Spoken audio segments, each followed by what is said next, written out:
کوئی خاص مقام پر ادا ہوتے ہیں۔ آپ سفر کر کے جائیے، مکہ مکرمہ جائیے، اللہ کے گھر کا طواف کیجیے، پھر وہاں سے جو بھی روانگی ہوتی ہے یوم الترویہ 8 ذی الحجہ کو نکلیے اور جا کر منا میں قیام کیجیے ایک رات، پھر 9 کی صبح کو نکلیں عرفات جائیے، عرفات میں شام تک قیام رہے گا، لیکن مغرب کی نماز کے وقت کے بعد وہاں سے نکلیں گے، مغرب وہاں پڑھیں گے نہیں، وہ جا کر مزدلفہ میں پڑھی جائے گی عشاء کے ساتھ ملا کر، چاہے کتنی دیر ہو جائے۔ بہرحال یہ ساری چیزیں ایک خاص مقام کے ساتھ ہیں، منسلک ہیں، ہر جگہ پر یہ ادا نہیں ہو سکتا۔ اب اس میں دیکھیے حکمت نظر آ رہی ہے، چونکہ حج جو ہے ایک خاص جگہ پر ایک خاص مقام سے وابستہ ہے، اس کے ساتھ جو عید الاضحیٰ وابستہ کی گئی ہے، یہ گویا کہ حج ہی کے ایک رکن کو پھیلا دیا گیا ہے۔ قربانی جو مناسک حج میں بڑی اہمیت کی حامل ہے، اسے عام کر دیا گیا۔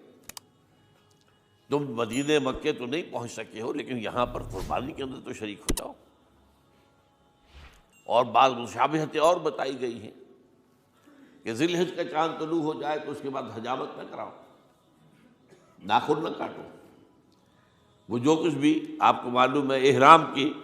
کچھ پابندیاں ہوتی ہیں، ایک مشابہت کسی درجے میں، ٹھیک ہے ہم وہاں نہیں ہیں لیکن ان کے ساتھ ایک مشابہت پیدا ہو رہی ہے۔ تو قربانی در حقیقت جو ہے عید الاضحیٰ، وہ گویا کہ ایکسٹینشن ہے حج کی، کہ تمام عالم اسلام کے اندر جو ہے تمام مسلمان جہاں بھی کہیں ہیں وہ حج کے اس ایک منسک کے اندر شریک ہو جاتے ہیں۔ تو یہ میں نے چند باتیں تمہیداً عرض کی ہیں ان عبادات اربعہ کے بارے میں، ان کی جو ریلیٹیو حیثیت ہے ہمارے دین میں۔ اب آئیے حج کا معاملہ کیا ہے، وہ پورا ایک خاص علاقے سے متعلق ہے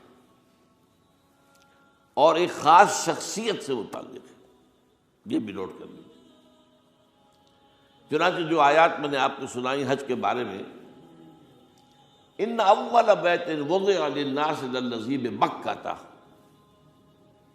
مبارکا وہدی للعالمین، یقیناً پہلا گھر جو بنایا گیا لوگوں کے لیے، یعنی اللہ کی عبادت کے لیے، کہ لوگ وہاں جمع ہوں اللہ کی عبادت کے لیے، وہ ہے جو بکہ میں ہے۔ بکہ اور مکہ یہ ایک ہی لفظ ہے، تورات میں بکہ کا لفظ آیا ہے، قرآن مجید میں مکہ۔ یہ تھوڑا فرق جو ہے یہ تلفظ کا ہو جایا کرتا ہے مختلف زبانوں کے اندر، جیسا کہ آپ کو معلوم ہوگا کہ آج کل جو عرب کے لوگ ہیں وہ قاف کو گاف پڑھتے ہیں، گل گم، قم کی بجائے گم، قل کی بجائے گل، اقول لک اقول لک،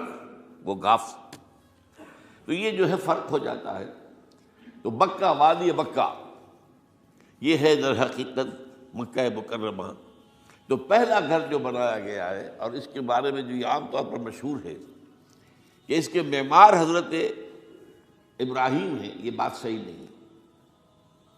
اس کے معمار اول حضرت آدم علیہ السلام خود ہیں۔ اول بیت ہے نا، پہلا گھر، تو کیا یہ ممکن ہے کہ آدم سے لے کر ابراہیم تک کوئی گھر اللہ کی عبادت کے لیے بنا ہی نہ ہو؟ تو ناممکنات میں سے اولا بیت میں خود دلیل موجود ہے۔ حضرت آدم علیہ السلام نے اس کی تعبیر کی، البتہ اس کے بعد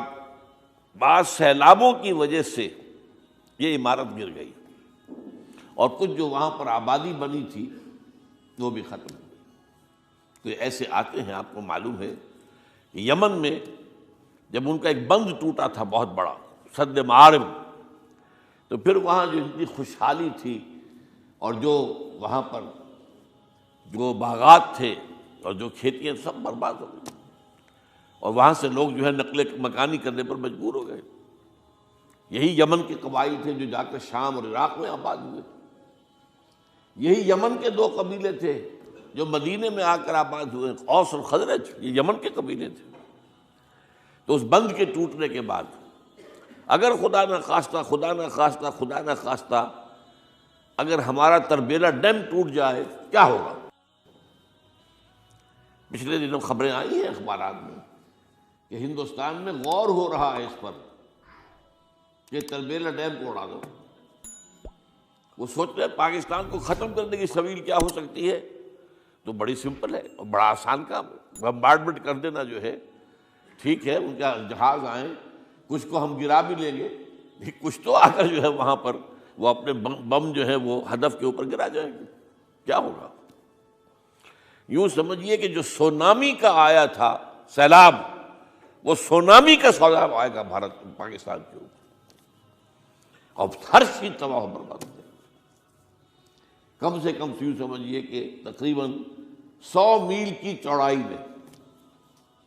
اور یہ سب جو ہے ریگستان بن جائے گا، ہر چیز ختم ہو جائے گی، خدا نہ خواستہ، خدا نہ خواستہ۔ دوبارہ سد معارف کے بعد یہ صورتحال واقع ہوئی تھی، تو اس کے بعد سے یہ جو ہے یہ اللہ کا گھر یہ جو ہے گرا ہوا تھا، اس کی کوئی اب صرف یہ کہ قواعد رہ گئے تھے۔ قواعد کہتے ہیں جو بنیادیں ہوتی ہیں، وہ پھر اللہ تعالیٰ نے حضرت ابراہیم کو بتائیں کہ یہ ہیں وہ بنیادیں جن پر کہ وہ گھر ہوتا تھا۔ وَإِذْ يَرْفَعُ إِبْرَاهِيمُ الْقَوَاعِدَ مِنَ الْبَيْتِ وَإِسْمَاعِيلُ،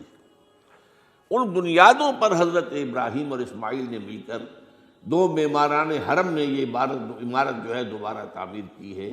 تو گویا کہ حضرت ابراہیم علیہ السلام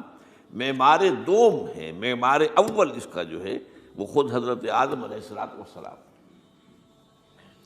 فیہ آیات بینات مقام ابراہیم،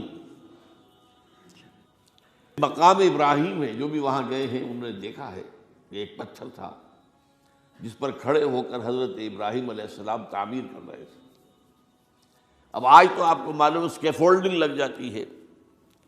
بانس لگ گئے، یا آج کل تو جو ہے پائپس جو ہے لوہے کے اس سے لگا کر، تو جیسے جیسے عمارت اٹھتی جا رہی ہے اسی طریقے سے اس کے ساتھ جو ہے وہ چل رہے ہیں اور ان کے اوپر کھڑے ہو کر تعمیر ہو رہی ہے۔ تو اس وقت کچھ نہیں تھا، تو ایک پتھر ایسا تھا کہ جو خود بخود اٹھتا تھا پھر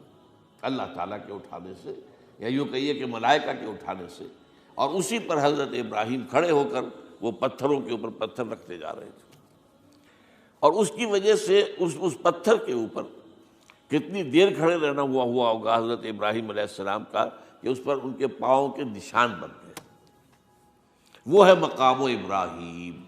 جو آپ نے دیکھا ہوگا کہ وہاں ایک بہت خوبصورت قسم کا ایک پنجرا سا بنا ہوا ہے، اور اس کے اندر وہ مقام ابراہیم ہے۔ اور جب بھی طواف کرتے ہیں تو طواف کے بعد 2 رکعتیں جو ہے وہ پڑھی جاتی ہیں ابراہیم، مقام ابراہیم کے پیچھے، جتنا بھی قریب تر ہو کر پڑھا جا سکے، لیکن بہرحال رخ ادھر ہے۔ تو فی آیات بینات مقام ابراہیم ومن دخلہ کان آمنا، تو ایک تو یہ کہ وہ نشانیاں ہیں، وہ اللہ تعالیٰ جن لوگوں کی کہ دل کی آنکھ کھلی ہو، روحانی آنکھیں کھلی ہو، ان کو دکھاتا ہے، اور ایک وہ ہے کہ جو ہماری ان سامنے کی ظاہری آنکھوں کو بھی نظر آتی ہے۔ یہ نوٹ کر لیجئے کہ یہ مقام امن کا گہوارہ رہا ہے۔ عرب میں لوٹ مار، قتل، غارت، قتل کے بدلے میں قتل، پھر قتل کے جواب میں قتل چلتا تھا، لیکن اس وقت بدترین دور میں بھی عربوں کا معاملہ یہ تھا کہ کوئی شخص فرض کیجئے کہ وہ کئی مہینے سے اپنے باپ کے قاتل کو ڈھونڈ رہا ہے تاکہ قصاص لے سکے، بدلہ لے سکے، اسے قتل